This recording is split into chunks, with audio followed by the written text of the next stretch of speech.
Well, it is super awesome to meet you. I'm such a big fan of the level one pillow that I got back. I don't even like it was when I did the New York City Marathon and I was on the Oh, media wow. team and they sent me a pillow. And I mean it changed so much for me. I mean it's just I don't know. So I have so many questions about like, when did you start BEDGEAR? Like how did this idea come to be? Well, as another runner, it's funny how much in common we have. And what I would say is, running and what you do to be able to run requires a lot of recovery. Right. So what we when we first started the business, it was not what you have seen of us recently. It really started because I had a son that had allergies, and it was recommended to put a cover on his bed because he was allergic to dust mites. And we went to a surgical supply store, which is where they sold these vinyl sheets that you put over the bed. And we solved a huge problem for him. Within 48 hours, he was not coughing and sneezing all night. But what happened was he started sweating profusely. So I solved one problem and created another. And being in the home furnishings business for a long time, and being in athletics, it just like two and two didn't add up. And I started to realize, like, wait a minute, like, there's got to be a better solution. Like, all these mattresses are made out of memory foam, like your Tempur-Pedics and so forth. And when you start researching, they're all made out of petroleum, which is a conductor of heat. So people are overheating up in bed, and then you're putting sheets and products on top of this, and you're trapping all that heat and moisture next to the body. Well, being a runner, like if you don't, even if I wouldn't even run without my shirt on because I don't like, I like to like my temperatures fluctuate when I run, Mm-hmm. but I would never wear a cotton T-shirt today. Like you wear more of a Nike sort of a performance Right. material. And when I looked around the bedding industry, I realized like everything is so traditional. Like nobody has broke out and created anything unique or different. So I just took, the left brain and the right brain and like connected the dots.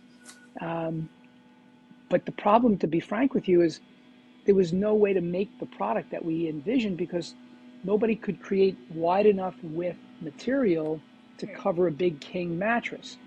So before the pillows that you love that you talk about, the challenge was getting raw material to be able to be moisture wicking, cooling, all the things that you and I love from a running perspective. We couldn't bring it into the mattress game. So that's where all the patents came. So we have 300 patents and trademarks in our name today because we had to literally innovate all the raw materials to create what looks like a simple pillow or a set of sheets. Right. Right? So it's a When journey. was that? What year was that? So it was even before it was called Guardmaster. It was called Guardmaster of all things, GMI. Like we weren't into like the marketing and the branding. We were more into Mm, product. So that was about 12, 13 years ago when we started to develop all the patents. got it. And then what, like, over the years, I mean, what were some of the challenges with that? I mean, I imagine just innovating was a big challenge in finding the right factories and places to manufacture the products. Yeah, so the journey for manufacturing was really challenging. So what we wound up doing is buying things that we could buy Mm-hmm. and then building material, not even raw materials, but actual factory equipment to build the raw materials that we needed to make the product. So it was like, thank God we were tiny and small. We were making, Right. small batch, if you will. And the knowledge that we got from doing these small batch runs, we took the money from that and just purely invested it into manufacturing equipment. And then we then partnered with factories because we didn't know how to like cut and sew and all the other things. And they weren't willing to take risk on building a factory for us because we were the unknown. So Right. what we wound up doing is manufacturing the actual equipment, Mm-hmm. putting it into factories overseas because there's no textile manufacturing in America. And that's how we got started. And then ultimately we were then able to open up factories to do all the cutting, the sewing, the Right. filling of the products and what you see today. So So it's what really was, yeah, sorry. a journey. I mean, to your point. Yeah. What was your first product? Was it sheets? Was it a mattress? Was it, I mean, you have such a wide variety of products today. So Yeah. like, where did you start? It was boring as hell. So my son was my priority at the time. So we started with a mattress protector. And believe it or not, it's like I say, I call it a wee-wee pad, right? Because you put a mattress protector when you have Right. kids, you're worried they're going to, urinate Yeah. in bed, or, your water breaks. Think about it, like what happens on a mattress. Life happens on a mattress, right? Right. Right. So you can't wash your mattress. It's not like you could take your mattress down to the laundromat and clean it. So a quality mattress protector was like really important, and there was nothing in the market. So it started with the mattress protector, which is why we needed wide enough width material. And when we started putting these protectors on the beds, people loved the way they felt, because it didn't change the feel of your mattress. It allowed your mattress to function properly. Right. And then on top of that, we were able to add cooling to some of the materials. So if you're hot in bed, you can put one of our cooling mattress protectors, which doesn't absorb all the heat and moisture. It's a quick release, and it works really well with our sheets, which came next. So we have Dri-Tec sheets and Ver-Tex Right. sheets, which are amazing because they're not cotton, and they're not tightly woven to hold all that heat around your body.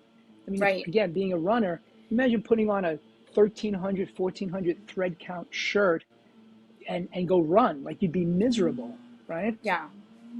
It's funny because until I really, and I guess I just wasn't dialed in until I discovered BEDGEAR, I really didn't think about how these nuances exist within the bedding world. And also, like, just the different types of pillows and different things that you think about. And you were early to the whole sleep movement, right? Like, this was probably way before I discovered you in 2019. You were already, developing like a performance pillow, and you already had these sheets that we're talking about.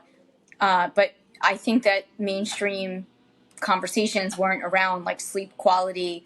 Now we have an 8 sleep, pod 3 mattress Exactly. cover, and things like that just didn't exist, and BEDGEAR was ahead of the curve. So I think that's like pretty cool.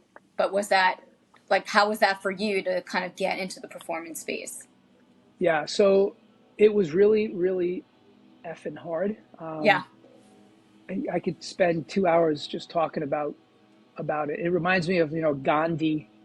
He has a famous quote. First they make fun of you, then they laugh at you, then they fight with you, and it's something of that line. I'm messing it up, but then basically you win.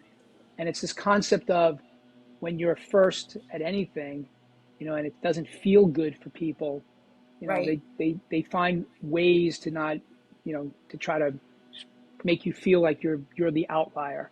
And so a lot of that for years, that's how it felt. But I think intuitively, I knew that going direct to consumer, this DTC model, was the wrong decision for us, because I knew it was an uphill battle. So I took to the streets, and I chose the right channel of distribution. And what I always encourage other entrepreneurs to realize is that it's not a question of giving up on your dream and what you think is a great product. If you can't figure out how to get it to market Yeah. and be sticky, it doesn't matter how great your idea is or your design. So I think the most intuitive thing I did when I look back was not play the DTC, the VC money, just burn cash at all expenses and become a brand. We focused more on product and innovation of product, and the sales channel that could do that was home furnishings and mattresses. Because when you go into a store, which still 80% of the purchases are still done in a store, people want to lay on Yes. product. I can be introduced to you. I can fit you for a BEDGEAR pillow. I can talk to you about moisture management in bed. I can talk about these things to you, and it starts to become logical.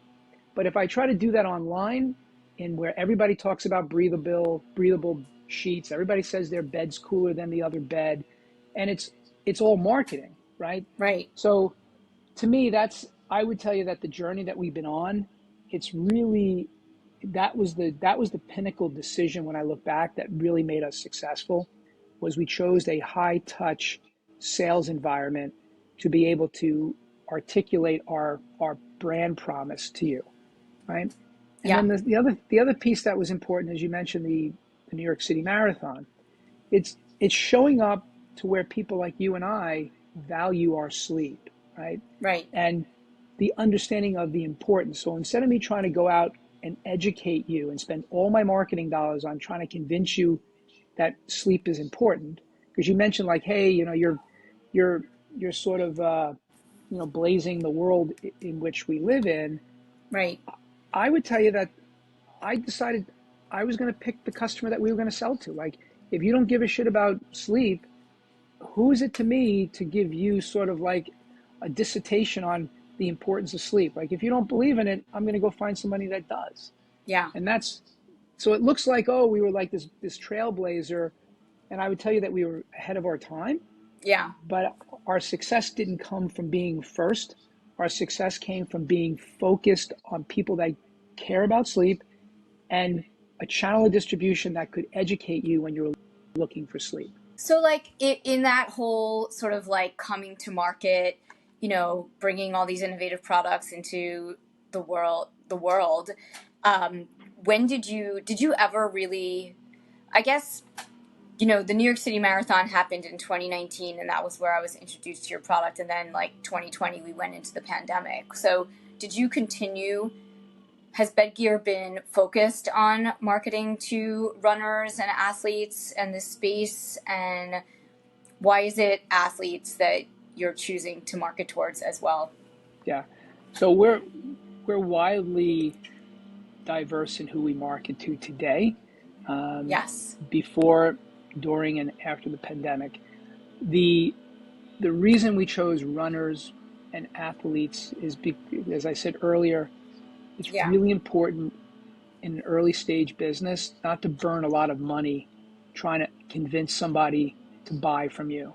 It's much better to show up in the right world in which they live and Right. convince them to buy your product, not convince them that they need it, right? So just like when you came in our booth or sort of got the product fit to you and you took the sleep quiz and you got that product and you were like delighted by it, I didn't have to do Right. anything else, right? Like, oh my God, I love Yeah. BEDGEAR, right? So we have a product, we don't have a marketing platform. What Got we it. also will tell you is I want to inspire people, right? So runners, the reason you go to the marathon isn't because you're just a runner. It's a bucket list thing. It's a way of changing your life. It's running for a cause. It's wanting to be with your tribe, right? Like, you see people in wheelchairs. You see people like desperately trying to finish that have never run in their lives. So these are the people I want to be with. I want to be with people that are checked in, not checked out, right? Right. So if you look for that and you get inspired by us, you're going to want to get a better night's sleep, as opposed to me like trying to convince you to get a good night's sleep, right? Yeah. So that's what we choose to market to, and we use athletes and firemen and policewomen and amazing doctors. Like, we try to desperately to find people that are hacking away at life and really contributing to society, and really celebrate them, because those are the ones that are going to inspire me. They're going to inspire Right. you to do better, right? Yeah. And I think, to the point, like athletes definitely need to get a certain amount of sleep for recovery. And it's also like now we know so much about the quality of sleep. I mean, it's everyone. Everyone needs to get the right amount of sleep for their bodies. And I think having, just like you have the right sneakers that work for your body, or you eat the right foods that work for your body, I feel like sleep is sort of this category where mainstream and I think athletes too are really dialing in the last few years. I think especially during the pandemic. So developing especially your line of performance pillows and sheets. How did you kind of come to the different products within this line for different kinds of, I guess, people's different needs? Like, you have a night ice performance pillow. There's just the regular performance pillow. There's Performance Pro. So talk to me about like what you are Sure. thinking about on the brand side to like meet the needs of these different types of people that are going to be using the products. Yeah. So the amazing thing is there's nobody in our space other than BEDGEAR that wants to celebrate you for who you are. Right. Everybody manufactures product, one size, one type fits all. So every mattress, no matter who you are, the left side and the right side, the same mattress. You could be 6 feet tall, sleeping with a person that's 4 foot tall. You could be sleeping with someone who's 200 pounds when you're 150 pounds. And you would never wear the same shoes. You would never sit in your car and drive the car in the same seat position. But you have to go back to your bedroom and compromise your comfort because you love this person and you're going to sleep with this person or this particular, maybe it's even a dog or a cat. Mm-hmm. So we start on the premise that personal fit is everything. Everything has to be personalized today. I mean, you even your eyeshadow or your hair tones, like you pick whatever you want. Like, but in sleep, which is the most quintessential important aspect of your life, you have to compromise with everything just because it's made to an average body type and an average Right. sort of sleeper. So we start with that premise, and we designed everything with a biomechanical engineering department in our facility. We got 8 engineers now, and we measured the hell out of the body. And what we realized is you have an objective and a subjective part of sleeping. Some people, they like their head slightly raised when they sleep on their back. Some people need to be flat. The most important thing is you got to have the proper alignment between your mattress and your pillow. Right. So we build products based off of back, stomach, side, or if you actually toss and turn, we have products that are designed so you can move around with a pillow. We then realize that not everybody wants to be cold in bed. So Right. because people are hot, because of the shit we're building on mattresses, like everything's made of petroleum, what do you expect? I'm going to wrap you in a tightly woven fabric of a sheet. I'm going to put you on a bed of petroleum, and Right. and then you're complaining that you're hot. Like Yeah. our bodies haven't changed since we've been Homo sapiens. The only thing that's changed is the products in which we sleep on. Right. So it's a long answer, but it's a really good question, and I No. want to make sure you're clear on the ask here. So what we identified is the human body hasn't really changed. And when you go to bed, you're 98 to 97 degrees. Your temperature doesn't change more than a half a degree to a degree, or you're either dying or you're really sick, right? Right. So I have I had to deal with the fact that the body doesn't really change much. However, when I wrap you in a tightly woven sheet and I put you on a bed of petroleum, the distance between the top of the sheet and the bottom of your body, you're radiating all night. So it's not your body that's overheating. Right. It's the microclimate around it. So we drastically realized like we got to find a way to create ventilation around the body. Like you need airflow, not breathability. Everything's breathable, but not everything has optimal airflow. So we always focus on airflow. Our sheets, our protectors, our pillows, our mattresses, even our comforters, monster amount of airflow through the product. Super important.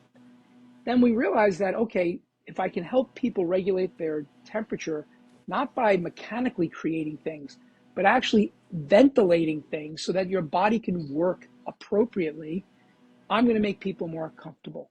So that's Right. number one. The second thing is when you get into a bed, you don't want it to be warm right away. You want to have a bit of a crisp feel to it. So Right. all of our products, we work on a cold touch. But people buy my product, they think it's going to be like an ice cube all night. And I try to explain it to Right. people all the time. This is a cool touch product. It is meant to give you a sensation of relaxation, and then it doesn't absorb the heat and moisture all night like a cotton or a down-filled pillow will. So Right. that's the expectation that you'll get from BEDGEAR. The second piece of it is fitting. If I know that you have like we took a company called Third Love, which is a bra company. I don't know if you know, Yes. I right? know them. Yeah. They do a great job online. We watched what they were doing, making it easy for a female to purchase a bra. which, as you know, is very personal. Like you need your Right. back size, your cup size, Totally. You have to the go in. It's, shoulder, yeah. right? Not everybody's equal. Like you have different size cups. Like it's not perfect, right? Right. So if I was to make a bra and say this one bra is going to fit everybody that's a 32B, I would be wrong because it doesn't It's happen. not. Yeah. So how could I make one pillow fit everybody? It's not possible.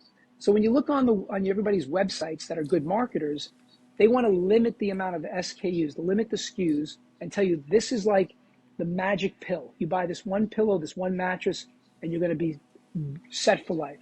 Yeah. We said no. What we're going to do is we're going to make multiple pillows based off of how hot or how cold you are, and we're going to make them in different sizes so that you can take our sleep quiz or go to a store and they'll The sleep personally fit quiz you. is amazing. Easy, Amazing. right? Like, I'm just blown away. And I'm not, nobody's paying me to say this. I'm just totally blown away. But okay, continue what you're So saying. that's Yeah. so It's great. so just it's not a it seems so logical and easy, but it was really freaking hard to do because when you have to make so many sizes, Yep. you have to be really clever with your with your manufacturing. So I can actually get you a pillow either in store because we force the retailers to carry the inventory, or I can ship it to you within 24 to 30 hours, a personal pillow that's fit to you and your body type. So That's great. those are the two big promises. It's going to fit you and your body type and sleep position. And we're going to do everything we can to optimize the airflow, not breathability, but actual airflow so that your body can regulate its temperature. Our products do not regulate your temperature because that is what our bodies were designed and built for. So Right. that's our brand promise. And so, like, you have, as you mentioned, you have pillows, mattresses, sheets, like all kinds of bedding, even dog beds, which my dog loves. Um, so yeah. So, I mean, I think that, people need to kind of like dial into this whole concept if they're already on this like journey for their health and fitness. And I think, in terms of the quiz, which I enjoyed taking, and it was like spot on for Are me to you like an are you figure. an are you a nerdy person? You I like am. quizzes? I'm total. Yeah, I love the quiz. I mean, I'm also like I'm a nerdy person. I geek out on data. I do enjoy like understanding like because I have a brand marketing background, and I'm also like I'm into all. I'm like, yeah, I'm your customer.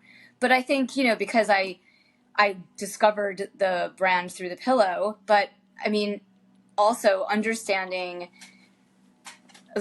I've come to this like place in my life where I really understand the value of sleep and the right things that can set you up for success. So I think just understanding that wherever you are in your journey is important. And I think when you just go to the store and buy a set of sheets or a pillow, I think people are putting more thought into that these days.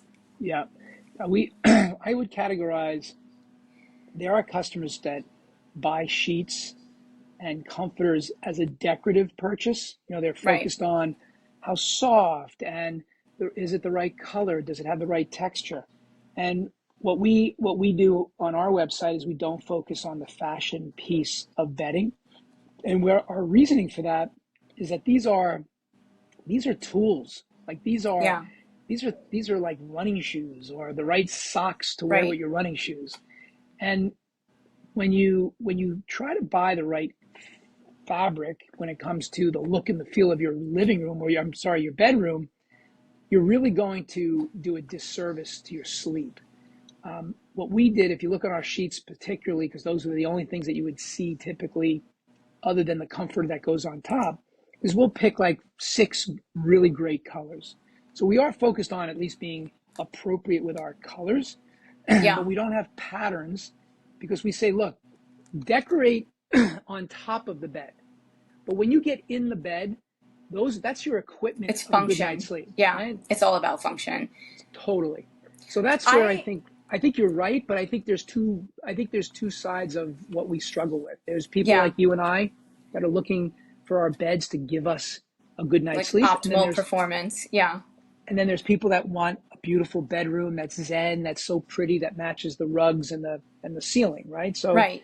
just be conscious of that too. Yeah, totally. So talk to me. So I love the night ice. Speaking of cold mattresses or having that sort of feeling when you get into bed, I love the night ice performance pillow. And that also, by the way, is fashionable because it has the Bingo. glitter. It's Yep, like you got it. like I mean, you're talking about like we're talking about function and performance and then like, optics and Yep. fashionable looks. But you're still going to put a pillowcase on it, no? Or no? So Yeah, here's talk the to me cool about that. piece of it. So we Yeah, couldn't convince people to not put a pillow. pillowcases because that's a standard thing people do. But we have a lot of people who do not put pillowcases on BEDGEAR pillows. Okay. And in the beginning, it was a problem because our covers were not removable and washable. And then listening to the voice of the customer, they're like, hey, we need to wash this pillow. It's disgusting. How do you wash it? We're like, well, you can't because you can't throw this in a washing machine. And then one customer said, well, why can't you make it a removable washable cover? It's an expensive pillow. I said, no reason. Nobody ever asked me to. So we immediately switched everything to zippers. So you could get to every single component in that night ice pillow, as you can see. Yes. And every component, why it's 3 times more cooling properties is every component has a cooling property built into it. And so the chemistry and the concept behind it was you're hot from your neck and your mouth, goes to that first surface, it drops into the second surface, absorbs that heat and moisture, and then drops into the third surface that's below.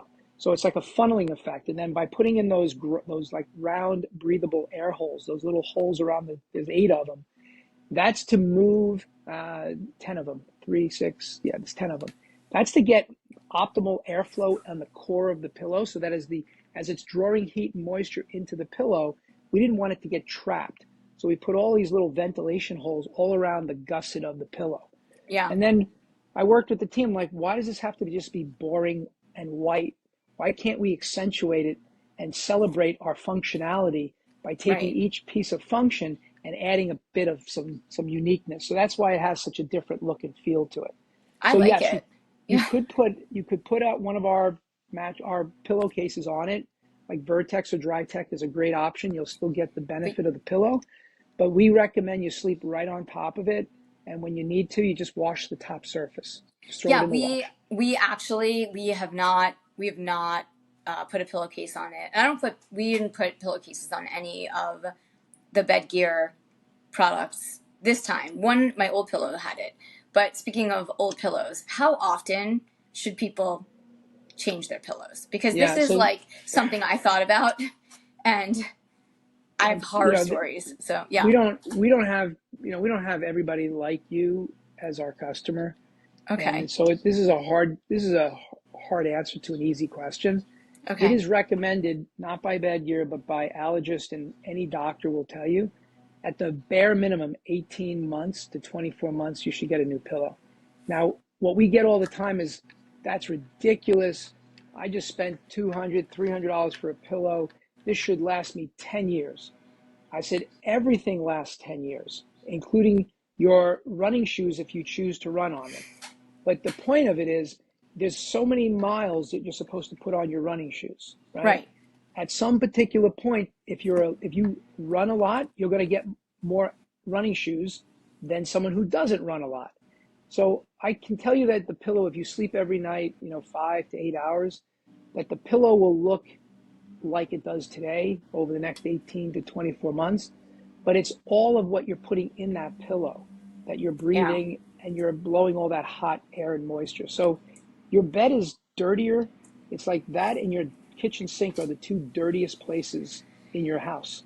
Yeah. And that's a true I fact, by think the way.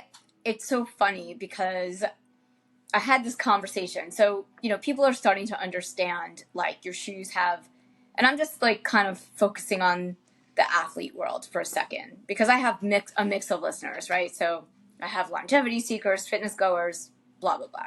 So one thing, people are sort of just starting to wrap their head around the idea that when you have a running sneaker, like after 300 miles, it loses a lot of the foam, the cushion, and the properties and Yeah. functions that you purchased it for. I mean, yes, like you said, like you can transition it into a dog walking shoe, or maybe a rainy day, whatever shoe. Like, you can repurpose it. The same thing with bike helmets. This is something that has come onto my radar in the last few years. You know, companies are constantly innovating the technology, and also, like, materials wear out, and so you need to, and it's not a marketing thing, it's a safety thing. Like, you need to replace your bike helmet every few years, and obviously all of these things are a luxury, right? Like, if you're on a budget and you can't afford to do that, that's fine. But if you can, then you should. And when I started thinking about, like, sleep stuff and sheets, and I love throwing things out in my house. I like, oh, we can throw this out. Like, great, let's get rid of it. Yep. So when you start to think about, like, your sheets, and unrelated to specifically bed gear, but any kind of stuff that you're sleeping on, like your mattress, and I think everything has a different shelf life, but it's important to think about, like, even though you're spending a certain amount of money, it's important to, like, upgrade it the same way you do with everything else. I know I'm not. Look, Yeah. To your point, if you don't have the budget for it, you're better off keeping it than getting rid of it. Right. However, there is a fine line. You want a product that's fit to you. That's, like, super important. But once the product becomes out of shape, to your point, like a sneaker, even if you can't essentially afford it, can you really afford not having the ability to walk? Right. Because if you cause problems with your Achilles heels, you cause problems with your knees. So there's a fine line between budget and affordability. And Right. I always caution people to really understand that if you're going to be a runner, or you're going to be a biker, like, if you're going to do this more than just casually, Right. then you have to give something else up so you can afford to have the right items. Agreed. And I would say the same thing happens in sleep. People are like, I can't afford it. But meanwhile, they're the same people that have, like, brand new laptops, brand new iPhones. It's just not a priority. Really expensive cars that they get every 3 years, $1,000 car payment, going out to restaurants, smoking cigarettes that are like $20 a pack, going to Starbucks for $6 a latte, and then they break my chops to tell me my product's really expensive. So I would just encourage you and the audience to kind of really recognize what's critical, right? Is a pillow sexy? No, but is your sleep and what you look like and how you feel in the morning? Probably so, right? Yeah. So it's something to think about. I also, like, just back to the night ice pillow, I think it's also great for people that, like, like, if you're a hot sleeper, right? Because it will cool you down. It's a great addition. Like, even if you wake up in the middle of the night and you're hot, like, if you go back to sleep on this, it will cool you down. Yeah. So I think, Great. Yeah. having you definitely you're obsessed with not being overheated, which I think is just kind of interesting, right? So I like to be cold at night. yeah, Like, not and freezing. Unless it's winter, then I want to be warm. I hate air conditioning and I hate heat. I just want to be like but you're not, right? So that's just you personally, can like, the be. So noise. Yeah. what you're struggling with is if you're trapping heat around your body. So even like you mentioned, 8 sleep, like that's Yes. water in a tube. So it's Yes. great because you can pump water, hot and cold. But if you put a heavy blanket or something, like, if you don't have, like, bed gear sheets on top of that, you're Yeah. literally trapping. So you're cooling your back off. So you're fundamentally making yourself feel cold. But what's surrounding you, that microclimate, is still over Right. 100 degrees. Yeah. So you got you dangling your feet. You're throwing the covers off. Thus, you're being disrupted doing all that to get rid of that stale air around your body. Yes. So Yeah. pay attention to that as a sleeper. I do. Yeah. How do you kind of assess the kind of sleeper you are and analyze, if you're single or in a relationship, in a couple, sleeping with someone else, like, what you need for your sleep comfortability, like whether you like to sleep in the heat or if you're too cold at night, and, like, what are some of the things that you should consider as part of that equation to look at? Yeah. So so doing a sleep assessment is critical for both people. So in fact, I'm I'm even laughing at myself at the moment, thinking like it should be part of the interview when you're going out on a date. Like it's that Right. important, right? But Yes. unfortunately, you fall in love with people prior to sometimes sleeping with people. So that ship sails. So what a sleep assessment looks like for me is, you know, I know that when I'm in my 20s, I don't have really any sleeping problems. Everything works, Right. everything functions, no problem. You get in your 30s, your 40s, you start to realize like, okay, you know, I'm at that point where I got to pay attention to everything for me to get a good night's sleep. So heat and moisture is what kills everybody's sleep. Even if you're hot or cold, heat and moisture is truly what drives you to be too cold or too hot. So I would tell you to pay attention. Like if you're somebody who, if you get a little damp and you go inside the air conditioning and you're hot as hell, you still get a chill from the cool air because the moisture is trapped on your body, and the moisture is there to cool your body down. That's why we sweat when we run, when we're Right. outside. So what I always tell you people is to think about that heat and moisture that's coming off your body all night. Look at every layer of your bed. Look at your bed. What is the bed manufactured of? Is it truly ventilated? So what I mean by that is if it's a solid piece of memory foam on the top, or if you put something that's like plasticized on the top of that, the challenge you're going to have is you're not going to have any downward heat reduction. So that means that your body is in contact with all this foam. How are you going to get air and airflow beneath your body to be able to whisk it away throughout the night? The next thing to always recognize is your pillow. When you sleep with like down, I don't care if you're a hot sleeper or a cold sleeper, but if you have a ticking, like the mattress, the fabric ticking on your pillow and it's super tight, it's going to still be breathable. It's going to absorb all that heat and moisture, and then it's going to be giving it back to you all night long. And Okay. then then the next layer, your sheets. People go crazy to go spend $1,000 on high thread count sheets. I love high thread counts when I go to a high-end hotel. You know that crisp feel when you slide into a fluffy bed? It Yeah. not only it feels sexy, but it feels so good when you first get in that bed. And then after about 15, 20 minutes, you're going to start to feel clammy and you're going to start putting your feet outside the covers. Because what happens is that initial cooling goes away because your body starts to get absorbed into the sheet, and there's no way for the heat to go anywhere. So pay attention to your sheet. You want a loose, light sheet that allows air to kind of go through the material. And then the last layer that goes on top, again, doesn't matter if you're a hot or cold sleeper, is you want an ultra breathable comfort layer on the surface of you. So if you use polyester that's fused together in all these cheap like duvet covers, that will trap heat like you can't believe. There's no way for the ventilation to go above your body. Right. So every one of your listeners needs to pay attention to every layer of their sleep environment. And then the last one is the room. If you don't create good ventilation in the room, if you don't have a window, open up a door and get a fan to whisk the heat out of the bedroom. Because if you close the door on your bedroom and your windows are closed and the air conditioning is off and there's no fan, all that heat that works itself out of your bed is going to stay in your bedroom, and your bedroom is going to start to increase its temperature. Right. So you see, like it's a Yeah. whole layering effect.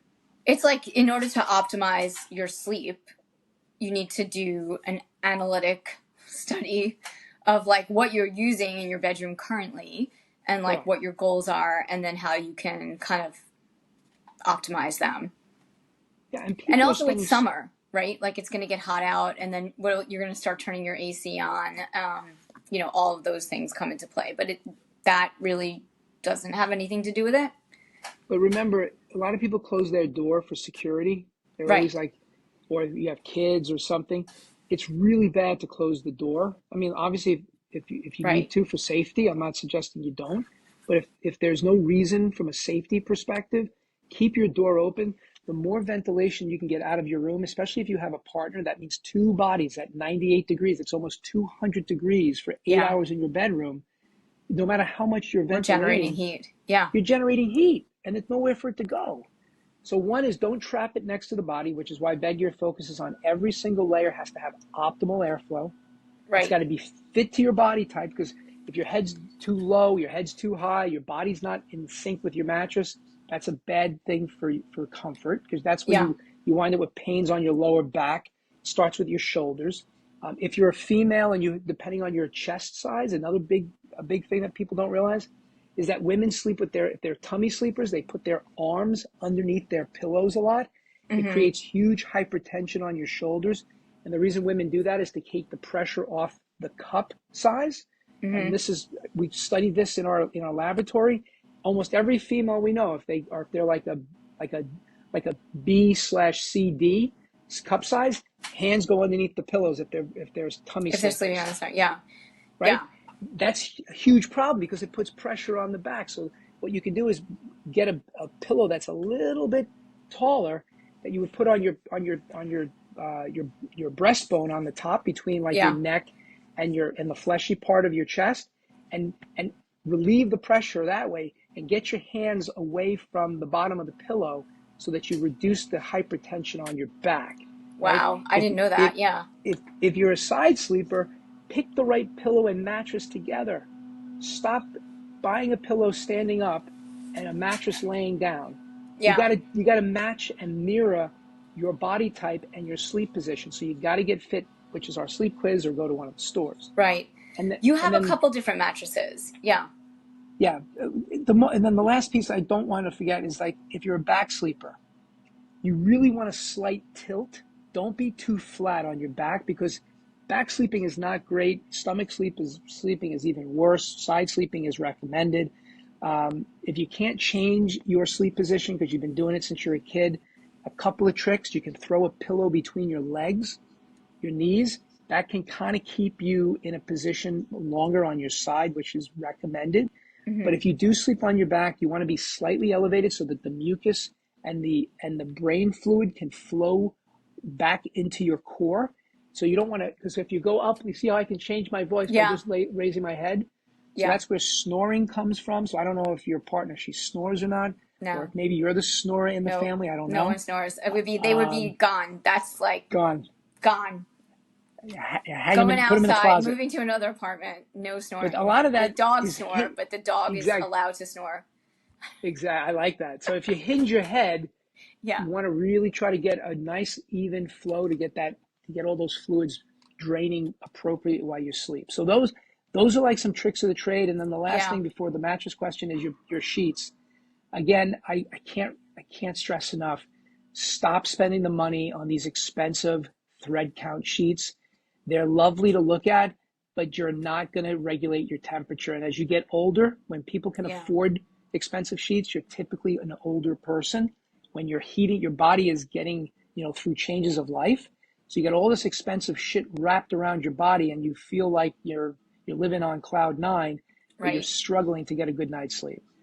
Yeah. And In especially terms of like women going through menopause, holy God, like having the hot worst, like night flashes, like heat sweats, whatever. Like it's yeah. totally. And then, like you said, on the mattresses for us, like we offer an S model, which is our starting foam mattress, but they're all ventilated. We literally drill holes through the entire bed so Yeah. that there's constant flow of air beneath the body. We then have an H for hybrid. The hybrid mattress is a foam and coil system, so you get a good ride. It's a really great bed called the H. And then the M is our modular bed, which allows you to choose your side of the bed. So you and your Right. partner Which is don't brilliant. have to Yeah. compromise. I love And that. That's it's like super easy. it's like when they say like a happy marriage is like having separate bathrooms or two sinks in your bathroom. I feel like they need to update that to the mattress being like two Totally. different zones. Like, yeah. Although like Rich Roll sleeps in a tent in his backyard. It's a whole other That's pretty podcast. cool. Yeah, but That's I pretty live in New York cool. City. Yeah. But I think like and it comes down to like your sleep preferences, even though you're sleeping in the same room with someone.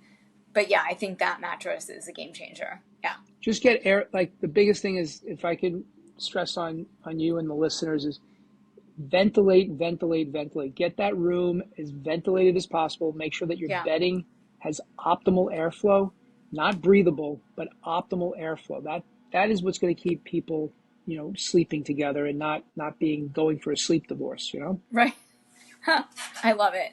And so, we talked about performance and running. So you're a runner, and are you doing any races? Like, where are you in your running journey? So my running journey is, I've been told by my orthopedist who keeps me together, because I have so many like bone spurs, I have Achilles heel issues, I have a IT band recently. So what I've been doing is mixing up the following, which is I got into mountain biking and road Okay. biking, Yeah. and it's a little different than running because it takes longer to get that adrenaline that we all get, Yeah. that runner's high. But what I've noticed is that my body is not breaking down as much. So I'm walking, biking, and running as opposed to just running. Like, to Right. me, I was so hooked. Like, every day I'm running 5 to 7 miles a day, 6 days a week. And it gets you in really good shape, lung wise, but my knees and my Achilles. So I'm now in my 50s. So I recommend anybody that's in their 40s to start transitioning to sort of these other activities so that you can extend your running, because I don't Mm-hmm. want to give up running. But my doctor said, like, if you don't start to transition a little bit of your weekly runs with something else, you're going to start to really have some issues with arthritis and cartilage damage and so forth. Yeah. So that's where I am. So I'm doing 5Ks. No longer am I chasing marathons. How many And have you done any marathons or? so my daughter is going to be running the New York City Marathon this November. It'll be her Okay. first one, so I'll be there just in cheering on. We did a half marathon on Long Island, which was really fun. We just did a 5K last week, so we're in the summer series here on Long Island. So every week we have a 5K, which we all enjoy, and we sponsor it here in the office. And my goal now is I inspire young people that have never run before to learn what it's like to run. Yeah. And it's pretty funny because people, I didn't grow up running. I grew up playing sports, but not running. And once you transition to the lifestyle of a runner, it, it, it's so much fun. The people are so cool. There's always, cold beer at the end of the race that everybody enjoys together. There's always, camaraderie. You're competitive with the people, but you're really competitive with yourself. Yeah. And if you laid it all out there or not. That's the part I love about it the most. Like, I ran like 21, 23 was my like sweet spot for 5Ks. And, when you get to 26, 27, you're like, holy cow, like I could have done better. And it's so weird. Like, right? Don't you feel like really competitive as a runner against I yourself? don't, not really. I'm a runner and a triathlete, and so I just do my own thing, but because I know, like, I don't have time to train to be fast. I'm competitive with I kind of let that go. So, like, yes and no to really answer the question. Like, I kind of know that I'm not training as hard as I could be to be competitive, even with myself, to kind of, Mm-hmm. go for that PR, get faster. I'm just running and doing like as much as I can to complete the races that I'm doing, because I've just gotten like work and life, right? And it isn't totally my job, but I do love a good PR, a good 10K. Yep. But I'm not as competitive with anyone or myself, because I'm just kind of like trying to manage my expectations. I think No, I get it. that's where I I'm get at. it. Like, I'm doing like, I just finished the races. I mean, I just did the Brooklyn Half Marathon in like 2 hours and 26 minutes. And if I Could you were have done it? training in two That's like hours, that's a yeah, I two could. hour for you, isn't it? I could, but if I were seriously training. But I've just been like running. I run a few times a week. I love running. Are you biking? Yeah, I bike every weekend. I ride like I just started my training, but I'll get up to like I'll ride anywhere from like 60 to 80 miles a weekend. Where are you riding? I ride on 9W, so I ride from Manhattan up to like Nyack. Then next weekend I'll probably go to Rockland Lake, and there's some good climbing and hills and stuff. And then the next ride is probably the Orchards and then Bear Mountain. And then I kind of try to dial into my speed. I love cycling. I think I love running, but I might love cycling more. What about you? Where are you riding? I'm I'm I'm so I ride here on Long Island. It's Yeah. terribly flat. Seacliff. What I do is I actually ride just the hills. So I'll go out for Yeah. an hour. I know it's boring, and I go up and down the hills just because I have a place out in Park City, which is where I love to In ride, Utah. Yeah. and I do mountain biking. So I go Nice. from like 4,000 to 10,000 feet, all vertical climbing, and at high altitude, my resting heart rate I've gotten down to 42 to Wow. 44. Wow. That's amazing. Seriously. I mean, That's amazing. I'm 55 years old. So what I can tell you is the climbing that you're doing is Yeah. Climbing fantastic. is important. Yeah. Are you with a group? Are you riding with a group? So I just ride with friends. I sometimes ride with like a tri group. Um, I always want to, but everybody rides too early. I'm not a morning person, so I'm not like either. I I I don't really, I'm going to start doing more of it. Like at least once a month, I'll ride with this. There's a tri club that I'm friends with. It's called Empire Tri. And they always invite me on their rides. So I'll ride with them. Some other people have invited me to ride with them. But yeah, I'm not like a 7 Well, I'm a.m. not, I've always Yeah. I've never, I bought myself a road bike. I ride typically alone or with a couple of guys that'll invite me every so often, but it's small Yeah. rides. They're, 25, 30 miles just after work kind of thing. Yeah. But we should totally stay engaged because I would Yes. love to ride. I've never ridden from Manhattan up. I've Oh, always yeah. heard about it. Yeah. So how have you kind of leveraged all the lessons you get from running and mountain biking and cycling into your day-to-day career and life? It's a great question. I actually have an answer. I can honestly tell you that I play the long game in everything. I never realized it. Um, there are some people that are just ordinarily fast. Like they just Yeah. wake up and they can run really fast. They can bike. They don't even look like they can. I'm not that kind of an athlete. I have to be very patient and prepared, and I have to work my ass off. And I am the hardest working cyclist, the hardest working runner. Um, it's work for me. Now I enjoy work, and I enjoy the success that comes from like working at something. But I play the long game, and running and cycling are long games. Like the only way to become a better runner is to freaking run. The only Right. way to become a better cyclist is to cycle. Like you can go to the gym all day long and strengthen your legs, but if you don't put your ass on a saddle, it don't matter, right? Yeah. Am I wrong? No, you're right. And and running a business, you got to play the long game, right? There's nothing in my life that I've just been handed like here you go and here's some crazy idea and it'll be great in 12 months and someone's going to pay you a lot of money for your idea. I've never had that type of success. My success comes from the long game. Staying in it long enough, keep trying, don't get discouraged. My speed will come, my distance will come, and my lung capacity will come, but I got to be in the saddle. I got to be on those in those shoes. So Yeah. that's how I tie it back to my journey. Yeah. That's awesome. I like that. That's really great. And now, as a business owner, entrepreneur, brand builder, do you have any books that are like your favorite books that are your go-tos? So it's not a business book, but it's something that I recommend to every student that I speak to. I speak it from Wharton to Nassau Community College. It's called Mindset by Carol Dweck. If you haven't Oh, read it, it's really important because mindset is everything to an athlete. It's everything to a business leader. It's everything to a parent, to a child. So mindset is like a really important piece of the puzzle because you can't change anything about your outside circumstances, but you can change your reaction to them. mm, And frankly, if you think about it, you're going to be dealt a lot of shit in your life, and how you process that and what your reaction to it is what the outcome becomes in your life, right? So yeah. mindset is really, really important. And then I would tell people spend time studying people in history.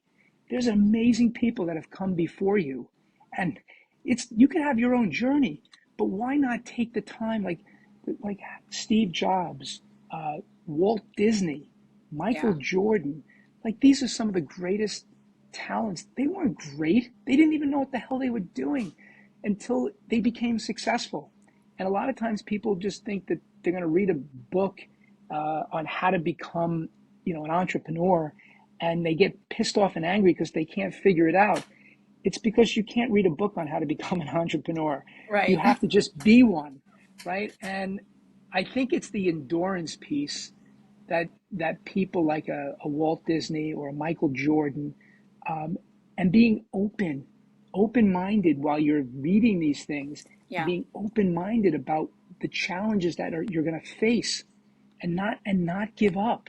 People just give up, and Yeah. from being a runner and a cyclist, like, you can give more.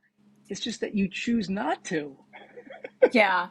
Yeah. No, I mean, 100%, 100%. I feel very similarly. Like, there are some days where you're like, why am I doing this? Or, I'm going to give up. And then you're like, but I've made it this far. Like, how are you going to give up? Like, you go out for a run and you're like, you have a 10-mile run and you're at mile 8 and you like want to end. And you're like, but it's just 2 more miles. Like, just lock it up. Get it over with? Exactly. Yeah. So Well, this is, those yeah, would be the things I would awesome. recommend.